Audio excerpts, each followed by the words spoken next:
150 বছৰীয়া ইতিহাসত আজি এক গৌৰৱ উজ্জ্বল দিন।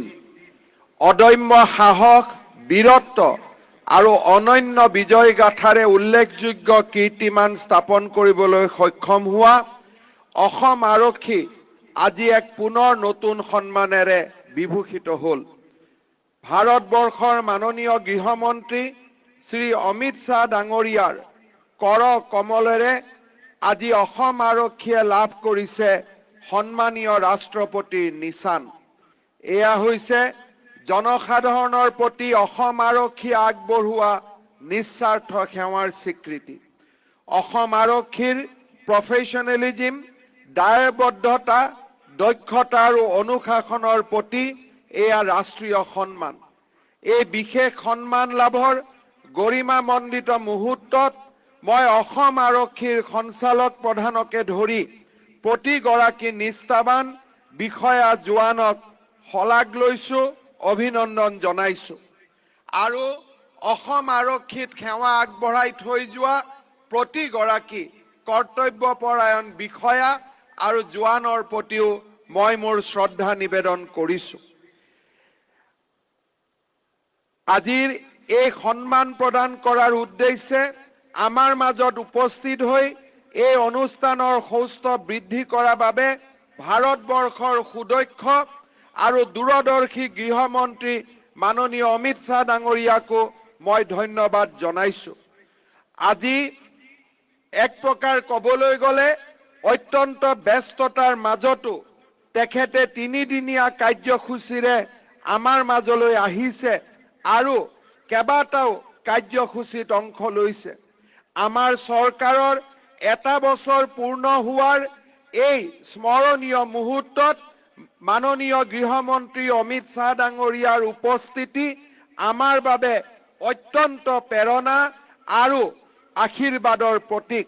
মই পুনৰ এবাৰ তেখেতলৈ মোৰ শ্ৰদ্ধা নিবেদন কৰিছো।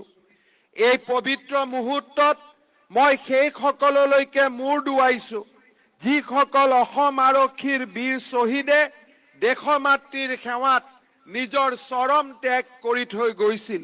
তেওঁলোকৰ গৌৰৱ উজ্জ্বল গাথাই অসম আৰক্ষীক সদায়ে চহকী কৰি ৰাখিব। আজিৰ সভাত উপস্থিত অসম আৰক্ষীৰ প্ৰতিগৰাকী শ্বহীদ পৰিয়াললৈ মই নমন কৰিছো, প্ৰণাম কৰিছো। জনসাধাৰণৰ সেৱাত উৎসৰ্গিত তথা অনন্য সাহস, ত্যাগ আৰু সমৰ্পণৰ প্ৰতীক অসম আৰক্ষীৰ এক সমৃদ্ধ ইতিহাস আছে। বিগত 150 বছৰে অসম আৰক্ষীয়ে বহুতো প্ৰত্যাহ্বানৰ সন্মুখীন হৈছে, অথচ অদম্য সাহস আৰু উৎকৃষ্ট ৰণকৌশলেৰে সকলো প্ৰত্যাহ্বানৰ অসম আৰক্ষীয়ে চমকপ্ৰদ বিজয় লাভ কৰিবলৈ সাব্যস্ত হৈছে। বিগত দশকবোৰত উগ্ৰপন্থীৰ সমস্যাই কেনেদৰে ৰাজ্যৰ জনজীৱনত বিৰূপ প্ৰভাৱ এৰি থৈ গৈছে তাৰ কম বেছি পৰিমাণে আমি সকলোৱে সাক্ষী। উগ্ৰপন্থী কাৰ্যকলাপৰ ফলস্বৰূপে বিগত সময়ছোৱাত বিভিন্নজনে নিজৰ আপোনজনক হেৰুৱাইছে। সমাজৰ প্ৰতি দায়বদ্ধ আৰু ৰাজনৈতিক ক্ষেত্ৰখনৰ সৈতে জড়িত এগৰাকী ব্যক্তি হিচাপে আৰু অসমৰ মুখ্যমন্ত্ৰী হিচাপে আপোনজনক হেৰুৱা বহুতো পৰিয়ালৰ কাষত মই থিয় দিছো। তেওঁলোকৰ দুখৰ সমভাগী হোৱাৰ লগতে এই লোকসকলৰ প্ৰতি এক গভীৰ দায়িত্ববোধো মই অনুভৱ কৰিছিলো। সমাজৰ বিভিন্ন জনৰ দৰে উগ্ৰবাদে অসম আৰক্ষী আৰু অন্যান্য নিৰাপত্তা বাহিনীৰ কৰ্মৰত ব্যক্তিৰ পৰিয়ালসমূহতো মচিব নোৱাৰা শোক হৈছে। চাপ এৰি থৈ গৈ প্ৰচুৰ সংযমেৰে চৰম পৰিস্থিতিটো কাম কৰা পেছাদাৰী আৰু দায়বদ্ধ আৰক্ষী বাহিনীটোৰ বহুতো সীমাবদ্ধ থাকে। তৎসত্ত্বেও এই কথা স্বীকাৰ কৰিবই লাগিব যে সকলো প্ৰত্যাহ্বান আৰু সীমাবদ্ধতাৰ মাজতো অসম আৰক্ষীৰ কাৰ্যকুশলতা সদায় অদ্বিতীয়। সকলো সীমাবদ্ধতা সত্ত্বেও প্ৰতিবাৰেই উগ্ৰপন্থীৰ ওপৰত অসম আৰক্ষীয়ে বিজয় সাব্যস্ত কৰিবলৈ সক্ষম হৈছে। ইয়াৰ অন্তৰালত আছে অসম আৰক্ষীৰ কৰ্মৰত প্ৰতিগৰাকী বিষয়া জোৱানৰ প্ৰচণ্ড মনোবল উদ্যম আৰু উগ্ৰপন্থীৰ বিৰুদ্ধে জয়ী হোৱাৰ তেওঁলোকৰ দৃঢ় সংকল্প। ইয়াৰ বাবে আৰক্ষীৰ বহু বীৰ জোৱানে চিৰকাললৈ আমাৰ মাজৰ পৰা আঁতৰি গৈছে। ভাৰত ৰত্ন ডক্টৰ সুধাকণ্ঠ ডক্টৰ ভূপেন হাজৰিকাৰ অমৰ সৃষ্টি কত জোৱানৰ মৃত্যু হল সেই শীৰ্ষক গীতটিৰ এটি স্তবক এই মুহূৰ্তত মোৰ মনলৈ আহিছে। প্ৰতি জোৱান ৰক্তৰে বিন্দু হল সাহসৰ অনন্ত সিন্ধু, দুৰ্জয় লহৰে जासिलो प्रतिज्ञा जयरे। असम सीमाओं में बावजूद लगभग हर बार असम पुलिस उग्रवादी ऊपर जीत हासिल करने में सफल रही है। इसका कारण असम पुलिस के सेवारत अधिकारी और जवानों का प्रबल मनोभाव, उत्साह और दृढ़ संकल्प। अपने कर्तव्यों को पालन करते हुए असम पुलिस के कोई वीर अधिकारी और जवानों ने अपने प्राणों का बलिदान दिया है। इस मौके पर मुझे भारत रत्न डॉक्टर भूपेन हाजरिका द्वारा रचित कत जवानर मृत्यु होल शीर्षक एक गीत की पंक्ति याद आ रहा है। भूपेन हाजरिका जी ने गाया था, हर एक जवान के रक्त की बूंद बनी साहस की अनंत सिंधु, साहस की ये मजबूत लहरों ने प्रतिज्ञा ले विजयी की। অসম আৰক্ষীৰ অনন্য সাহস আৰু নিষ্ঠাই এই বাহিনীৰ সকলো প্ৰতিকূলতা অতিক্ৰম কৰি প্ৰতিপক্ষৰ ওপৰত বিজয় সাব্যস্ত কৰিবলৈ আৰু নিজ লক্ষ্যত উপনীত হ'বলৈ মনোবল দিছে। এই অদমনীয় সাহস আৰু মনোবলৰ বাবে কৰ্মক্ষেত্ৰত বহু মূল্যৱান জীৱন হেৰাই যোৱাৰ পিছতো অসম আৰক্ষীয়ে সাহসেৰে মূৰ তুলি শান্তি প্ৰতিষ্ঠাৰ যাত্ৰাত অবিৰাম গতিৰে আগুৱাই যাবলৈ সক্ষম হৈছে। আজি মাননীয় প্ৰধানমন্ত্ৰী নৰেন্দ্ৰ মোদী ডাঙৰীয়া আৰু মাননীয় গৃহমন্ত্ৰী অমিত শ্বাহ ডাঙৰীয়াৰ দূৰদৰ্শী নেতৃত্ব আৰু বলিষ্ঠ পদক্ষেপৰ বাবে অসম তথা উত্তৰ পূবলৈ শান্তিৰ পৰিৱেশ উভতি আহিছে। অসম আৰক্ষীকে ধৰি বিভিন্ন সামৰিক আৰু অৰ্ধসামৰিক বাহিনীৰ তৎপৰতাত উগ্ৰপন্থী সমূহে উগ্ৰপন্থা ত্যাগ কৰিছে। সিভিল সোসাইটিয়ে এই ক্ষেত্ৰত বহুমূলীয়া অৱদান আগবঢ়াইছে। 2020 চনত স্বাক্ষৰিত বড়ো শান্তি চুক্তিৰ ফলত বিগত বৰ্ষৰ জুলাই মাহত উগ্ৰপন্থীসকলে অস্ত্ৰ সম্বৰণ কৰি মাতৃৰ বুকুলৈ পুনৰ উভতি আহিছে। বিগত বৰ্ষৰ ছেপ্টেম্বৰ মাহত ঐতিহাসিক কাৰ্বি চুক্তি স্বাক্ষৰিত হৈছে। যোৱা 28 এপ্ৰিলত মাননীয় প্ৰধানমন্ত্ৰী নৰেন্দ্ৰ মোদী ডাঙৰীয়াই কাৰ্বি আলঙত উপস্থিত হৈ এই শান্তি চুক্তিক নতুন গতি প্ৰদান কৰিছে। ডিমা হাছাও জিলাৰ সকলো উগ্ৰপন্থী সংগঠনে অস্ত্ৰ পৰিহাৰ কৰি শান্তিৰ পথত খোজ দিছে। কেন্দ্ৰীয় চৰকাৰে 1990 চনৰ পৰা বৰ্তি থকা সেনা বাহিনীৰ বিশেষ ক্ষমতা আইন অসমৰ 23খন জিলাৰ পৰা संपूर्ण प्रत्याहार करिसे। मैं गृह मंत्री अमित शाह जी को धन्यवाद देना चाहता हूं कि उनका मार्गदर्शन के कारण आज असम में शांति लौट के आया है और भारत सरकार ने असम का कुल 60% इलाका से आपसा प्रत्याहार करते हुए ये जो शांति का एक जो गति है इसको एक नतून गति प्रदान किया है। राज्य सरकार गठन होवार সময়ত আমি ঘোষণা কৰিছিলো আমাৰ চৰকাৰৰ লক্ষ্য আৰু উদ্দেশ্য হৈছে অসমক দেশৰ অন্যতম উন্নত ৰাজ্য হিচাপে গঢ়ি তোলা। এই লক্ষ্যত উপনীত হোৱাৰ ক্ষেত্ৰত সবাতোকৈ প্ৰয়োজনীয় উপাদান হৈছে ৰাজ্যত অপৰাধমুক্ত পৰিৱেশ গঢ়ি তোলা আৰু জনসাধাৰণৰ বিকাশৰ প্ৰক্ৰিয়াত সক্ৰিয় অংশীদাৰ হোৱা। সন্ত্ৰাসবাদৰ মোকাবিলা কৰাৰ সমান্তৰালভাৱে অপৰাধী ড্ৰাগছ মাফিয়া আৰু সকলো ধৰণৰ মধ্যভোগীৰ বিৰুদ্ধে শূন্য সহনশীল মনোভাৱ অৱলম্বন কৰাৰ বাবে মই অসম আৰক্ষীক আহ্বান জনাইছিলো। অসম আৰক্ষীয়ে অপৰাধমুক্ত ড্ৰাগছ মুক্ত অসম গঢ়াৰ বাবে নিৰবিচ্ছিন্নভাৱে অপৰাধ আৰু অপৰাধীৰ বিৰুদ্ধে অভিযান চলাই আহিছে।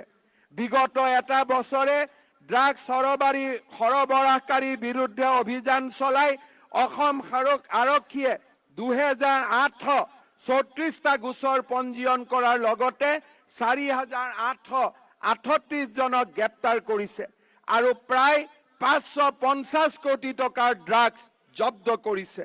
সেইদৰে মানৱ সৰবৰাহকাৰীৰ চিকাৰ হোৱা ২৫০ জনক উদ্ধাৰ কৰিছে। চোৰাং গো সৰবৰাহৰ বিৰুদ্ধে সক্ৰিয়তাৰে পদক্ষেপ লৈ ৯৯২ জনক গ্ৰেপ্তাৰ কৰিছে। অপৰাধ আৰু অপৰাধীৰ বিৰুদ্ধে অসম আৰক্ষীয়ে শূন্য সহনশীলতাৰে লোৱা পদক্ষেপৰ ফলত আজি ৰাজ্যত সংগঠিত অপৰাধৰ হাৰ প্ৰতি লাখ জনসংখ্যাত ৩৪৪ৰ পৰা ২২২লৈ নামি আহিছে। অসম আৰক্ষীয়ে স্পষ্ট বাৰ্তা প্ৰেৰণ কৰিছে, সভ্যতা সংস্কৃতিৰ এই স্বৰ্গভূমি অসমত অপৰাধীৰ কোনো স্থান নাই। गृहमंत्री जी, आतंकवाद के खिलाफ लड़ाई लड़ने के साथ ही अपराधियों को, ड्रग्स माफिया और सभी प्रकार के मध्यभोगियों के खिलाफ मैंने असम पुलिस को जीरो टॉलरेंस का रुख अपनाने के लिए आह्वान किया था। असम पुलिस ने अपराध मुक्त और ड्रग्स मुक्त असम के निर्माण की कार्य अपने हाथ में लिए थे। असम पुलिस ने अपराध और अपराधियों के खिलाफ अपनी लड़ाई आज भी जारी रखी है और आगे भी जारी रखेगा। पिछले 1 साल में ड्रग्स तस्करों के खिलाफ अभियान चलाते हुए असम पुलिस ने 2834 मामले दर्ज किया है और इससे जुड़े 4,838 लोगों को गिरफ्तार किया है और लगभग 550 करोड़ रुपए का ड्रग्स भी जब्त किया है। इसी के साथ मानव तस्करी के शिकार हुए 250 लोगों को भी बचाया है। असम पुलिस ने गौ तस्करी, गौ माता का तस्करी का खिलाफ कार्रवाई करते हुए इससे जुड़े 992 लोगों को गिरफ्तार किया है। अपराध और अपराधियों का खिलाफ असम पुलिस द्वारा लिए गए शून्य सहनशीलता का परिणाम स्वरूप आज असम राज्य में अपराध का दर 387 प्रति लाख जनसंख्या से घटकर 222 प्रति लाख जनसंख्या पर आ गए है। असम पुलिस ने आपका मार्गदर्शन से एक स्पष्ट संदेश दिया है कि सभ्यता संस्कृति का ये पवित्र धरती असम में अपराध और अपराधियों का कोई स्थान नहीं है और स्थान नहीं हो सकता है।